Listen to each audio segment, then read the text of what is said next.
Good morning. I'm Sean Sullivan. I'm a national political reporter here at the Washington Post. My guests today are Senator Roy Blunt, Republican of Missouri. He is the chairman of the Senate Subcommittee on Aviation Operations, Safety, and Security. And we're also joined by Senator Maria Cantwell of the state of Washington. She's the top Democrat on the panel. Welcome to both of you. Thank you. Before we begin our discussion, I just wanted to let our audience here in the room and those watching online know that if you want to ask some questions to the senators, you can tweet those questions with the hashtag #TakingFlight. And so I'll try to get to some of those questions throughout the course of our discussion. So let's jump right in. I wanted to ask both of you a question about regulations. The Airline Deregulation Act became law 40 years ago this year. Has deregulation worked in your opinion? And what do you think some of the challenges and some of the opportunities are that lie ahead in terms of regulation in the industry? Well, I think if you look at the response to deregulation and how many more people fly now than they did, how many people not only fly for business but fly for family vacations and other things, you'd have to argue that that deregulation made it possible for a lot more people to use the airlines. I think the airlines continue to work on systems that hopefully make that more competitive and better. But deregulation works, but that doesn't, in my view, but that doesn't mean that there's not a continued role for both the Congress and the FAA to be sure that it continues to work and address the problems as they arise. It is a huge system, bigger than anybody else's in the world, and whether it was regulated or not, it would have challenges, and we need to pay attention to those challenges. Well, first of all, I want to say thanks to the Washington Post for doing this focus on aviation. I think if you asked who has the most interest in aviation in the United States Senate, Roy Blunt and I's name would come up because we see the importance of aviation every day. I think the larger question, not to turn your subject on its ear, but in the context of what's happened to aviation in that time period during deregulation as well. The safety and technology has improved immensely. We constantly keep focus on whether there is true competition in the marketplace. We want more transparency and consumer bill of rights. So it's not just taken in and of itself, but the changes that have happened in the industry. So do we continue to need to be vigilant about these issues, particularly as they relate to consumers? Yes. But we've seen improvements in the aviation sector, and that's what we want to continue to see. So we live in a social media age. We live in an age of cell phone cameras where it's become easier and almost instant for passengers to document their travel experiences, both their good experiences and their bad experiences. And we've seen passengers document bad experiences that have gone viral online. You know, we saw a man get dragged off an overbooked flight. We've seen computer malfunctions, ground flights. We've seen 2 girls barred from boarding a flight because they were wearing leggings. Do you think that the government and the airline industry has done enough to protect passengers and their rights and their safety, or should the government, should the industry do more to do that, to safeguard the interests of the passenger? Yeah. Go ahead, Maria. I think we continually need to monitor this. We need to make sure that no one who's a ticketed passenger who sits down on a seat in a flight gets removed from that flight just to be bumped for somebody else. We need that. We need to make sure that no one's captured on an airline for hours. If you're out on a tarmac and the plane's not leaving, that passengers have the ability to get off the flight as well. So there are things here that we need to continue to monitor. Yes, the digital age is making a lot of things apparent to people, but we want consumers to feel that they have rights. Well, and I think that this is, we're adjusting as a society to social media generally, but I think this is, social media in these cases allows a lot of accountability. It also allows some significant passenger accountability. We saw an instance just in the last few days where there was a passenger who clearly was not behaving the way a passenger should behave. So both the passenger and the airlines knowing that somebody is watching what they're doing, I think it generally turned out to be a good thing, and it's made us address in our committee. Senator Cantwell and I had a hearing pretty quickly after the incident where someone was taken off an airline And it raised that whole question of overbooking, and is that a reasonable practice? And if it's a reasonable practice, is it unreasonable that the airlines would then need to be willing to do whatever it took to solve the problem that they had created? And at some point, somebody is going to be willing to get off that airline, in my opinion, for some amount of money, and just see this is a problem that we shouldn't let continue, and people that bought a ticket shouldn't be told they're not going to be allowed to fly. But there's a way to deal with a plane full of people that is oversold, and that's up to the airlines, I think, to figure that out in a way that passengers are feeling good about whatever was offered to them as a determination that they wouldn't be on that plane. I want to ask the both of you about fees, which is something that comes up a lot when passengers book flights. There are baggage fees, there are change fees, there are all sorts of fees. Sometimes people will book flights and say, oh, I didn't know that I was going to pay for this fee or that fee. A couple of your colleagues, Senators Blumenthal and Markey, have introduced a plan that would prohibit these airlines from charging some of these fees if they think they're exorbitant or they're not justified.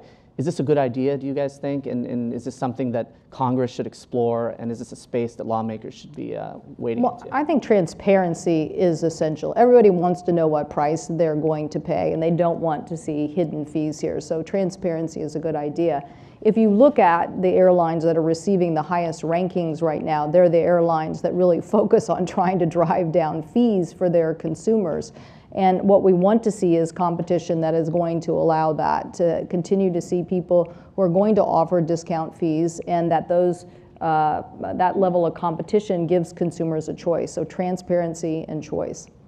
Well, I think transparency is the key here, where everything is available to you. Now, I don't think some of the proposals are reasonable, where if you're dealing with a travel agent, they'd have to read everything that is possibly available to know about that flight, but that's going to be available to you in multiple ways. Now, if you say, no, I don't have a computer, I don't have an iPhone, I don't have any way, and you want to go through every possible fee that could be charged or what could happen with that flight, that's an appropriate thing. But to say that you have to be sure you've verbally heard from someone selling you a ticket everything they need to possibly know, that's eventually going to add cost, and it's also going to mean you're not going to have the kind of help you might otherwise, in your case, think you need.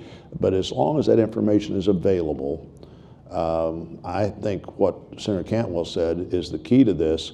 If people want to be on airlines that don't charge fees, and those airlines still have a competitive ticket price, they're going to choose that airline, and I think that's what we see happening. The less you see that you're going to be surprised by, the more willing you're able to take that second flight on the airline that's not full of surprises. Let's talk a little bit about the big piece of legislation when it comes to the industry on Capitol Hill. That's, of course, the FAA reauthorization bill. It's quite a mouthful. It's passed the House. I wonder if the two of you could provide an update on where you see this legislation going in the Senate and what we can expect on the horizon this year. Well, I think the good news there is that it's now in the public discussion about one of the things we hope to get to this summer and get finished. I think both Chairman Thune, the chairman of the Commerce Committee, and Senator Nelson, the ranking member, are both advocating that we get to that bill, as Senator Cantwell and I are. We need to have some understanding. There's a tax title. There are other reasons we need to have, I think, some at least broad understanding of how we're going to approach the bill and the time we would take on it. But we need to get that done. The biggest obstacle over the last year and a half has been what we do in terms of air traffic control and moving to the next generation of air traffic control. And there was, I think, a very healthy discussion of having a different system that would be more like the system in Canada, but that discussion just never produced the votes to get it done. And so that issue, I think, being out of the way and a willingness to find some way to be sure that we're all comfortable with pilot training are the two things that have held the bill back, that and the tax title. And I think we've got a broader base of interest in not just extending the current law, but actually getting the bill that we've worked on and the House has worked on to come to a compromise there that updates TSA procedures, that updates some of these fee and funding procedures. Well, the good news is the discussion between the House and Senate is about 4 years or 5 years and not just a short-term extension. And so that's the good news. For us in the Northwest, SeaTac is the fastest growing airport in the United States and has been. And we need to continue to make the investments that are going to allow us to grow. We want to continue to make progress on what we call greener skies, the ability to have a clearer, shorter landing path and to have digitization of our air traffic control system. But we want the infrastructure investments that are going to allow us to serve this growth capacity. Airports are a key economic development tool for any community. Most businesses operate within 10 miles of an airport. So the United States continuing to give predictability in an FAA bill about how we're going to keep moving forward on that investment is really critical to our economic growth in the country. I want to remind our viewers that if you want to submit a question for the senators, you can go on Twitter and use the hashtag #TakingFlight, and we'll try to get to some of those questions. Senator Blunt, you brought up the issue of air traffic control, and that was something that became a flashpoint in the FAA reauthorization bill debate in the House. There was an effort at one point to talk about privatizing the air traffic control system. What do you make of that argument, both of you, and do you think any discussion of that will resurface as this bill proceeds through the Senate? Well, I think there's merit to looking at maybe a different way to have the structure, but that didn't seem, again, let me say, that just didn't produce the votes necessary to get it done. The Congress in about 10 years ago said we've got to move to a better system. We've got to move to a system that doesn't fly from tower to tower, but does this in a better way, has planes and passengers in the air less time, keeps better track of what's up there and knows where those planes are. And we need to do that. Now, to do that, if we're not going to have a different system, we need to figure out how to fund the improvement in the system we're moving toward. Last year, in the funding bill that we did at the end of the year, there's another $1 billion put into the air traffic funding amounts, and we think we'll do that another $1 billion again this year. Whether it's that $1 billion or some amount of money, if we're going to get to next gen by, I think the goal was 2025, but we're not much further along than we were 10 years ago. We have to figure out how to get there, and it will benefit safety, passengers, cost of flying, because you'll just know where planes are and have them in the air less time. So, and by the way, on safety, as Senator Cantwell mentioned, really the deregulation, the safety numbers have gotten better and better all the time, and we always hope there's never an aircraft problem or a loss of life or injury, and we saw a tragic loss of life not too long ago, but that's a very rare occasion in the country that has the most airline traffic in the world. Well, Sean, to your question, fuel efficiency, fuel efficiency, fuel efficiency. Who benefits from fuel efficiency? The consumer, hopefully with lower fares. The business itself, our competitiveness. So moving towards and getting next gen implemented is all about the aviation industry taking the advantage of better fuel efficiency by more direct routes. So we want to see that happen. And the debate that's ensued over this private versus not private has really been more of who's going to represent us as you make those decisions on how to fund the implementation of next gen. I hope we can just get in a room and make progress on getting next gen done. I mentioned the Greener Skies initiative in the Northwest, and the fact that our aviation has been able to get a lot of our flights landing this way and moving the efficiency. And I think, as Senator Blunt said, there's been some frustration that that's not happened in more spots in the United States to date. So the question is, having those sectors of our economy that help fund this aviation infrastructure be comfortable with how that's going to get done and to make sure that they're represented in those discussions in the future, that they have somebody to go to. Right now, a lot of people like the fact that they could come and have this in a public forum in the United States Congress and have this discussion. And people sometimes get anxious that if it's going to be this private sector entity, what's going to happen to them, and whether those fees are going to become exorbitant, and then they'll have no say in the matter. So look, I just want to accomplish the fact that next gen is critical to that efficiency, and it's going to help make us more competitive.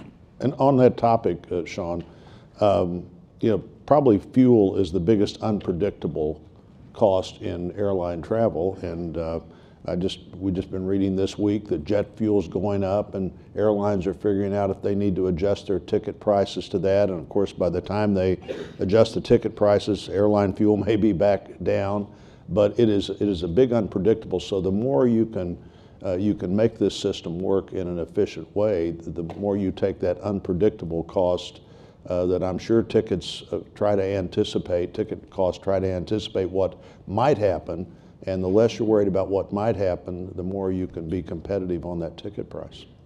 So we're obviously in an election year right now, and air travel is something that voters all across the country go through, experience on a regular basis. Are there things, items potentially in the FAA bill, or maybe even outside of that you guys think would resonate with voters, that they care about, that could be an issue potentially that could make a difference on whether a voter votes for a candidate of one party or another this fall? Well, I don't know if it's about whether somebody will vote for somebody, but I know this, that in our state, these issues of long lines and the dual goal of having security and making sure that our aviation centers are secure, and to make sure that they're efficient. And so we have seen the utilization of canine units as a way to expedite the checking and security at our airport. It has been a huge success. So the FAA just does not have enough canine units to do all of that work. So Senator Blunt and I and Senator Thune and others have been working to improve the capacity of canine units throughout the United States. They are our best line of defense, but they also can go down a row of passengers who might be waiting, extra long time because of long lines, and clear that line in a matter of minutes. So what we're proposing is to say that airports can also make investments and meet the FAA standard for training of canine units. Now, we hope that this will be added to the package before it's finally passed. Part of this is also working with Homeland Security, but our air transportation system needs this level of efficiency. Plus, that canine, anybody who walks into the front door of that airport, that canine can detect explosives. They are a deterrent in and of themselves in just having them in the airport. So we want to see this massively upgraded in the United States, and we think that it works very, very well. I think, one of the things we've talked about, because when TSA comes in, when Homeland Security comes in, when airport managers come in, they understand how good dogs are here, and even some new ability to lease dogs, to not have the government have to be responsible for dog training and all of this. We can do this in a better way, and it does clear the lines. Something that in this discussion we're having now that hasn't been there before is drones in the air, and drone activity, and how much FAA responsibility there is. In some cases, what's the line between FAA and the Department of Defense? Drones can add a lot to the commercial opportunities in the air, but they also raise a lot of questions. Where are they? How do you be sure you keep them in a way that they don't interfere with commercial air travel? And then you get into the whole topic of how much oversight of your property do you want drones to have? In my view, virtually none. But how do you deal with that and have drone delivery and other things? And how do you identify every drone? When you're talking about putting thousands of things in the air in the next 5 years that aren't in the air today, how do you deal with that? And then how do you offset the cost? Is this a new obligation for people that are using drone delivery vehicles to to have to be part of the cost of the FAA. If the FAA is going to regulate them, the answer appears to be absolutely that should be part of that discussion. But it's an area that we're just now dealing with in the way that the future obviously requires us to deal with it. Another thing I wanted to mention, I'll comment about drones, because we certainly want the FAA and the interoperability of those systems to keep moving forward in a safe and secure way. We have so many things that they're used for helping us with fighting fires and Coast Guard issues. But I don't know, anybody here has been through the airport with the automated conveyor system where you get a container and put your luggage on it and move through? I don't know if there are people here, but that is also being deployed across our airport. So, you know, the frustration, people get in the line and the person in front of you is taking, you know, you think, oh my gosh, I have to wait for this person to do all this. This new automated system, when you're ready, you move. You know, you stick your luggage on, you stick it on the conveyor belt, and it moves and you move. You can walk around people. So these kinds of automations are improving the speed at which people are also being able to be vetted through the secure system. And they also like it at TSA because then they can take luggage and better evaluate that. So all of these things that are helping us move people through the system are part of what we want to see as a continued improvement of the consumer experience, but we also want to make sure that the safety and security still remain there. We have our first social media question for the two of you. Stacy on Twitter asks, what are we doing to protect the aviation grid from Russians and other countries hacking our infrastructure? Well, this is a big issue because we do have state actors who are attacking our power system. So we want the Department of Energy, to play a very big leadership role working with other federal agencies to upgrade our cybersecurity. And this is an ongoing effort. Senator Murkowski and I have passed legislation out of the Senate. We hope our House colleagues would get more serious about this and take it up, because it's not just our air traffic control system, but it's other things that they are maneuvering through. I would say the FAA feels good about everyday experiences writ large, but we have to keep making improvements across our entire grid. Well, cybersecurity, I'm on the Intel committee. That's probably the thing of greatest concern across the board, whether it's the financial structure, the aviation structure, the water infrastructure. So much is dependent now on having a system, a cyber system that works well. You know, one of the things we are, I'm sure, working on as a country would be trying to be sure we have more certainty about where an attack might come from. We're pretty good at defense. We have no real theory on offense. You know, how do you fight back? How do you make an attack on our critical infrastructure, an attack that someone wouldn't want to make or wouldn't want to see happen from their country, whether it was state-led or individually led?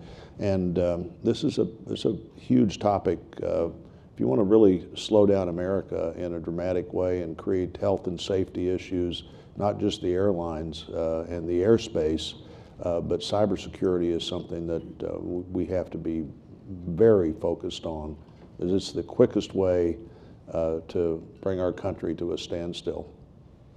We're about a year and a half into the new administration, and I wonder if either of you detect any changes in this administration's approach to aviation, to security, to safety versus the last administration, and has it changed the way that Congress has worked with this administration on these issues?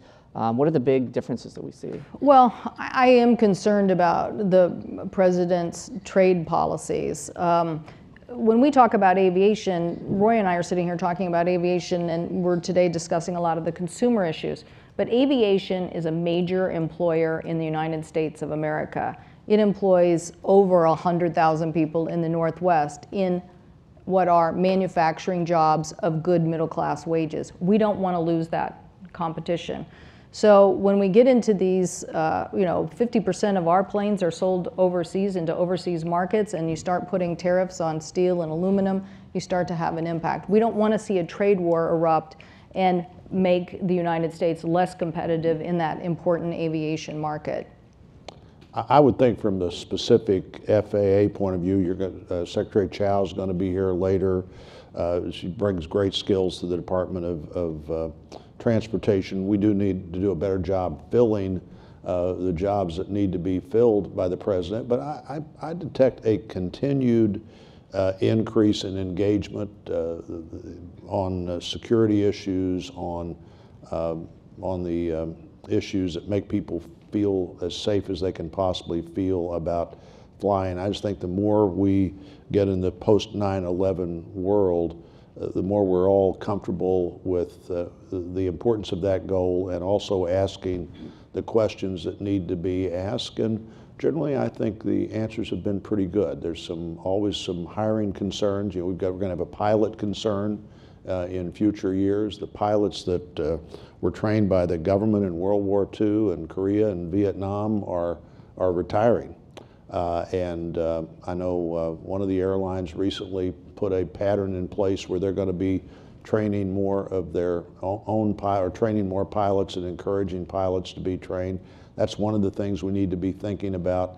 But generally, I think we just continue to hopefully get better and demonstrably better at the parts of air travel that the government is obligated to be responsible for. And along those same lines, we only have a couple of minutes left, but you raise an interesting point, Senator Blunt. I often hear about a pilot shortage around the country. Are there other macro steps that can be taken to address that? And how do we explain what's going on in terms of the number of pilots versus the demand for? Well, it was one of the training, we had this hours of service or a training discussion. That's one of the things that's held the FAA bill back a little bit, is trying to reach a conclusion there as to about how much training and what kind of training is the right training to put a pilot in the air. But these are good jobs. They're going to be very competitive jobs in the near term as pilots do retire. And I think the airlines themselves are, for the first time, taking more responsibility and looking at what they need to be thinking about to be sure that people can get the training they need, have access to the loans they, in most cases, need to have to get it, and then have the kind of jobs that allow those loans to be paid back. We want good pilots in the air. We want lots of people prepared to do a job that takes lots of people. And I think we're seeing a number of things happen now to meet that pilot shortage. I believe there's a pilot shortage. Most of the airlines do, particularly in the regional airline areas. Finding the people you need that have the skills you need, very important. That regional issue is the real issue. That obviously the big carriers can do well and attract the people that they want to attract, but then you have these regional airlines, and so we have to focus on what are the tools that can be used to continue to build that pipeline. We never want to shortchange on the training. Captain Sullenberg gave testimony to our hearing. I think it was one of the most dramatic testimonies ever, where he said, you know what, when it's you and the co-pilot sitting next to you, sometimes you don't even have time to communicate. Right. You're just going to do your job and they're going to do their job. And after the Colgan Air incident, which was a regional carrier in which a woman from the Northwest was one of the co-pilots and lost her life, we need to do better at training. So let's focus on what we can do to make sure the regional carriers continue to get a workforce for the future. All right, well, that's all the time that we have. Senator Cantwell, Senator Blunt, thank you guys so much for joining us. I'm going to turn things over to my colleague, Lori Aratani, who's going to have our next discussion. Thank you. Thanks, everybody. Thank you all. Thank you, guys. Thank you all. Thank you, Sean. Thank you so much.